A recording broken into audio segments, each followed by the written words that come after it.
Welcome back to another video with Joshua Montoya, Marty Cooney here. And in this video, we're going to be talking about what are blockchain games.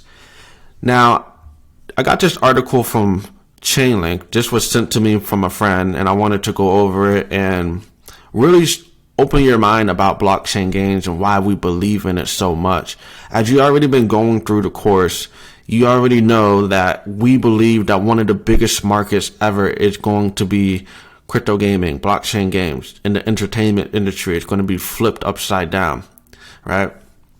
So we're going to be going over this article because Chainlink recently posted it and it's very clear, laid out and stuff like that. So we're just going to be breaking this thing down. And before we jump into that, I could give a quick shout out to Chainlink.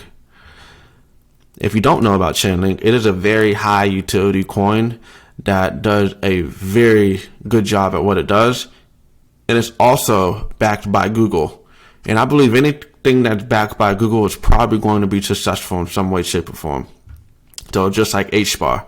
So you can see use cases as DeFi, enterprises, insurance, NFTs, and gaming, social impact, and climate markets. And this is where it does a lot of good, NFTs and gaming. So this is why Chainlink posted this article to talk about blockchain games. All right, so let's jump in this thing. So what are blockchain games? And by the way, I'm going to be just kind of jumping around, simplifying some things for you guys. I'm going to post this article below if you want to just check it out yourself, and you can get the more technical terms here. But what are blockchain games? Blockchain game is any game that uses blockchain technology. So blockchain technology is used to enhance traditional games. So just a normal game that you have, that's just a game, right? And then whenever you put that game on top of a network on blockchain, you have a blockchain game. Okay, so the point of blockchain games, no matter the genre they come from, is to refine the relationship between players and the game creators to be more fair and transparent. That is the whole purpose. This is giving power back to the player, gives more transparency, makes things more fair. And we're going to be breaking that down as we go through things. Okay, so how does crypto gaming work? A good way to understand how blockchain gaming works and the benefits of blockchain games is by looking at the novel tools available to crypto gaming developers, specifically crypto wallets, smart contracts, and blockchain tokens. So this is obviously the crypto side. Gaming is just a game, but then now with crypto games, it has crypto wallets, it has smart contracts, and the blockchain tokens. And all of these things are built on top of blockchain, okay? Now remember, the blockchain could be different type of networks. It could be Ethereum network, it could be Matic, it could be Polygon, it could be Gala Games. So it's building on top of these networks. Wallets are, wallets add universal players' identities, okay? So I'm going to skip down here so you can see this. There's Web 1, Web 2, and Web 3. Web 1, this is the very first phase of the internet because the internet is going to continue to keep growing over time. So we're going through different phases and we're calling it Web 1, 2, 3, and eventually they're going to be a Web 4, 5, 6, and stuff like that. So Web 1 was first sign in, you got an email, password. That's Web 1. Web 2 is sign in with social media. So we got Google, we got Facebook, we got Twitter. And now we are in Web 3 where it's sign in with your wallet. Okay, this is like using MetaMask or Coinbase wallet where you can sign in. This is your universal identity right here for Web 3. All right, so now as we're going into different gaming, the sign in is going to be just connect your wallet and then you're in the game, and that carries everywhere you go across the different types of ecosystems. And then of course they have smart contracts. As we talked about, this is just like a digital contract that gives that trust guaranteed inside of the game. It's just say Josh had an NFT, and I wanted to buy that NFT for Josh and he wanted to sell it to me. We are literally signing a smart contract, and that's just a transaction when we're signing, when we're doing like MetaMask and all of that stuff. It's a smart contract that's being signed, and it's literally giving me ownership of that item that is being recorded on the blockchain. So smart contracts is a big deal whenever it comes to trust and transparency and transacting on the blockchain. And then we got tokens as digital items and currencies. So tokens as digital items and currencies. So that's the thing right here. So tokens is not just the coin. It's the coin and it's the NFTs. That's what the NFT stands for, non-fungible token. So it is a token. So we're putting these things inside of the game. So let's start here. Digital currencies and items are common staple of online games. Okay. So digital currencies and items are already in games today. They're already there. When you're playing inside of a game and you get a character or, you get an item inside of the game, that is a digital asset inside of a game. The coin inside of the game, that is a digital currency inside of the game. So it already exists today, right? So these type of things are dropped by defeating bosses, earning and completing quests, and playing the game, getting rewarded, or exchanging or purchasing things for cosmetic items, right? So the blockchain token serves as the same purpose. It's literally the same thing. But the biggest difference is the value is there now. So I like how it gives an example here in this RuneScape GP. So this is the gold inside of RuneScape, a game. If you don't know about RuneScape, how about I just show it to you? I actually grew up playing RuneScape. And it's so funny because this game is literally so old and it's still alive today and people can play. Actually, I'm going to throw Josh under the bus. Josh still plays this game. Alright, so they actually play the old school RuneScape more. This is the more popular one. And this is it. This is just it's actually a really good game. It's a very successful MMO, and I would even say this is one of the most successful MMOs in the world, other than like World of Warcraft. But the timing, the timeline that this game has survived is ridiculous. Like, I literally grew up playing this game. I remember being in like 5th to 8th grade playing this game. And the crazy thing about it, you see, it's like old school and all that stuff. And the crazy thing about it, people are playing this game, they're getting items, they're selling it for gold, and what they are doing is using that gold and going to secondary marketplaces and selling that gold for actual money. So this is kind of like the start of this revolution that was happening. And the problem is the game developers don't want you doing that, so they will ban you if they catch you doing that and stuff like that.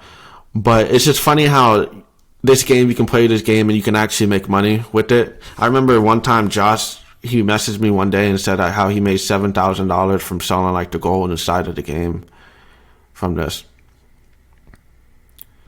And this is pretty much what's going to be like NFT gaming. This is like, I feel like one of the start of this whole movement, which was RuneScape. So this is why they're using a term here that just think of RuneScape gold. And now we have non-fungible tokens, which are NFTs. Today, in-game currencies and items are typically stored by distributing by a game publisher, and they have 100% control over the digital assets and what the players do. They get to decide who does what, who owns it, who's going to play this game, and so on. And that is not the case whenever it comes to blockchain games. Okay? So I'm going to skip down this, and I'm going to go to this cool graph right here. So we have on the left is the traditional games. We have on the right is the crypto games.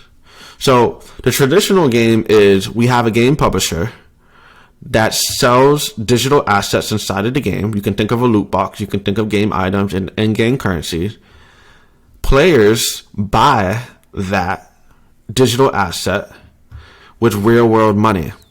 That real-world money goes right back in the game publisher hand, and then they can continue to do this cycle over and over again. And people are fine with it today. People don't have a problem spending money inside of the game, but for some reason, they don't like NFTs, where they give you digital ownership and stuff like that. Now, on the right, we have the crypto games, where it has the game publisher that goes straight down and creates the same type of digital assets that a traditional game has, but the only difference is these are NFTs. The loot box, the in-game items will be NFTs. The game currency will be its own coin inside of the economy. So that goes down, whenever the players are buying the NFTs, they actually own the NFTs. And if you own something, you have the ability to buy, sell, transfer, do whatever you want with that. So that actually makes the NFTs have real value inside of the game. These digital assets actually have value. And that makes a third-party marketplace for a player that wants to go buy and sell. You're playing the game. You had a lot of fun. You built a lot of things inside of the game. You have a lot of digital assets. And now whenever you're done with the game or you want to move on to something else, you have the ability to sell or trade, or you can buy things. And this is a third-party marketplace. You can think of OpenSea, right? And now when you're doing all of this, you're selling digital assets. You're getting real money for that. Real world money. And then that goes back to the players. So you can see here, whenever they were selling on this side, it goes to the players, the real world money goes straight back to the publisher. But now, the real world money can go right back to the players. And what the players will most likely do is reinvest that real world money inside to the game publisher again. And it goes into this cycle where this becomes way more fair. You would actually own the digital assets. So all the time that you put inside of the game is not going to waste. Games on this left-hand side is a waste of time. Crypto gaming is not, because you actually create real-world value. People will be able to put food on the table for their families. Like, that's how revolutionary this is going to be. And you just think about it. Whenever you're out, you're going to restaurants and stuff like that. Look at the kids. There's always some type of kid somewhere playing a game on the phone, playing a game on the iPad. Game. Like, it's literally everywhere. People are growing up playing games majority of their lives, you know? And not everyone plays the games. But this is so revolutionary to what gaming is going to become. And this is why we talk a lot about Gala, because Gala's really doing this thing, right? So scrolling down here, another thing people can do with the actual coin of the game is have governments. Now, this is not the case for every crypto game that's out there. This is it's for only certain things, but there's some games that have economies that if you get the token, that you can have a governance, you can have a vote, that you can actually contribute and decide how things should go, right? So this is like a voting system, and I have some projects that I'm invested into where I can make some votes and stuff like that. Now, how is this the case with Gala? Gala, like, you can't just buy the coin right now and then just have a vote. Maybe that could change in the future, but that's not the way it goes with Gala. Gala, you have to have a founder node to make votes in the ecosystem. So just kind of breaking this down. And then they talk about technical limitations in blockchain games. So what is one of the big problems for blockchain games? 100% the barriers to entry. The fact that it's not just as easy as you can just turn on an Xbox or a PlayStation and instantly start playing games. Being inside of the games makes things easy. What I've signed, and Gala also recognizes this problem, is that it's harder to get people on board to play these games because they have no idea what a wallet is. They have no idea what a gas fee is. They have no idea about this digital asset, the security and securing your account. So the barrier to entry is just way higher, but that will become easier and easier as time goes on. But this is just one of the problems that blockchain gaming has today. It's just harder to get in and start playing the game when you got to think about all these other things that go into crypto. Like this, transaction fees. Like, what's the transaction fee? What's the MetaMask? What not to do with MetaMask and stuff like that. That's one big problem. Another big problem is scalability and game lag, right? This is going to come down to the network that it's actually on. Okay, so you can see here. Oops, go back. You can see here the scalability, security, and decentralization. And this is all going to come down to the network and stuff like that. What I see is one of the big problems is not every network is capable of actually running and performing blockchain games on the level they should operate on. So this just gives us an early bird opportunity, because this is showing us that we're so early to this that they're still building the foundation of this entire ecosystem. And I can tell you right now, playing on Ethereum is not scalable for blockchain games. It's just not. Like, the gas fee, when the network goes so high, there's sometimes the gas fee is just ridiculous, and it's just not scalable. It can't be that way, right? And then, of course, we have to make sure there's security and all that stuff, all the things that go in with crypto. I keep cooking this thing. All right. So here's another thing. So it has connectivity and disconnected ecosystems. So if we look at this, we have the fragment gaming ecosystem. This is the typical one over here on the left-hand side. You have a user, and it just goes into gaming publisher. Let's just think of Epic Games, Sony, Microsoft, right? You're putting money in their hands, and that's it. There's only entry on this side. You cannot leave on this side. Like, that's it. But in the blockchain ecosystem, the user is in the middle, and you get to travel across different ecosystems, what has different games and different publishers. So here, this person wanted to go play games on the Ethereum network, and they like this game over here from this publisher. They can just be able to do that. They can have fun, all of that. And then just to say, hey, they're done playing this game, and I wanted to go try this game over here. They can sell, and then they can go over and play this. So it gives you more freedom to travel, to move liquidity, to move your digital assets. Let's just say you're done with the Ethereum network. The gas fee is way too high for me. I'm leaving. I'm going to Matic. And now you're over here with Matic. And same thing. We got Solana. We got Avalanche. And you can think of Gala would be one of these as well. Because even in Gala, if you wanted to travel to a different ecosystem, you'll be able to do that. And this just gives you that freedom. It's just good freedom. So now talking about emerging solutions to blockchain limitation, talking about, you got to be able to create a wallet. A lot of people don't know how to create a wallet. The scalability issues for layer 2s in the blockchain. Blockchain oracles, what gives randomness to make sure that NFTs are being distributed right and have the right rarity. This is actually what Chainlink does. And it's a big help because I have witnessed someone kind of getting into the contract and manipulating the contract to get certain NFTs dropped to them. And they were able to sell those NFTs for so much money. They capitalized. They got like the rarest NFTs that were the most expensive ones because they were like kind of hacking or manipulating the contract. And they flipped them for like $40,000 to $50,000 a piece. And that is a huge problem. That's where Chainlink comes in and solves that problem. So that type of stuff won't happen.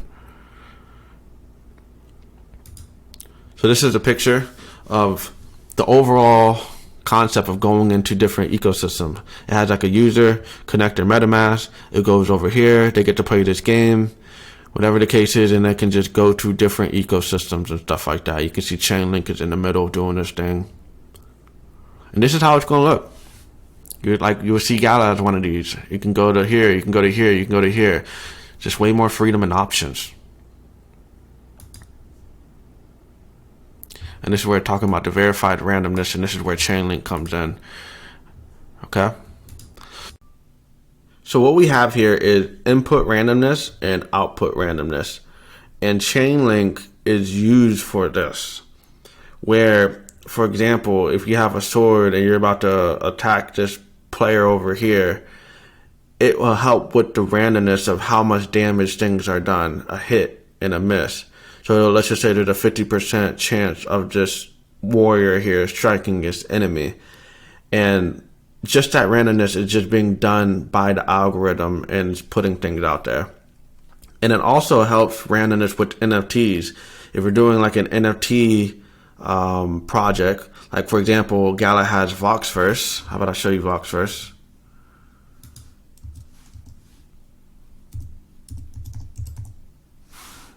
I think this is the right. Definitely not.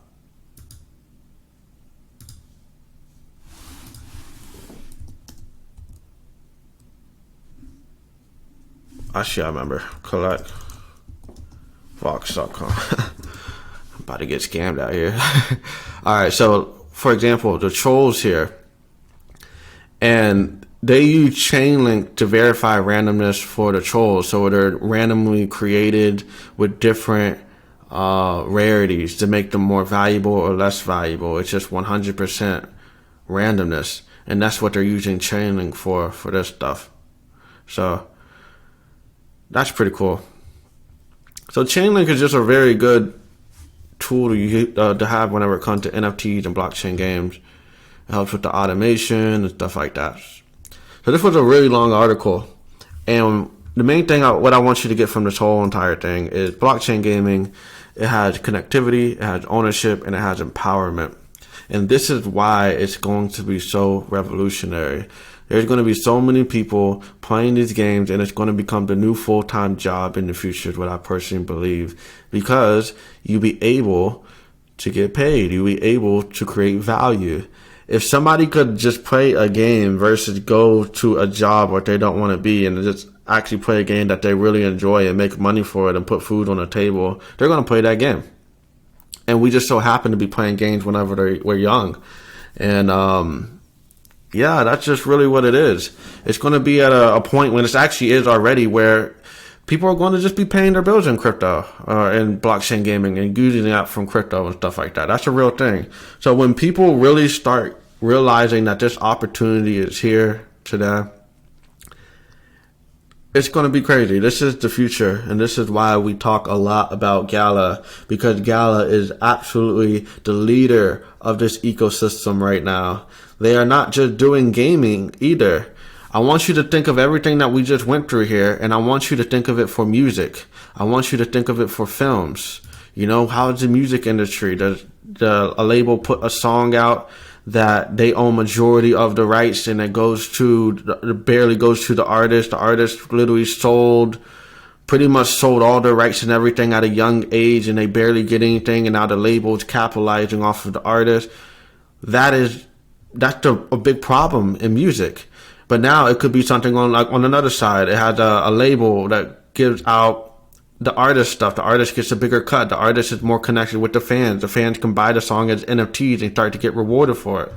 It's changing everything. It's giving more connectivity, more more ownership. And that is what is going to change all these industries. This is why we say blockchain technology is literally changing everything.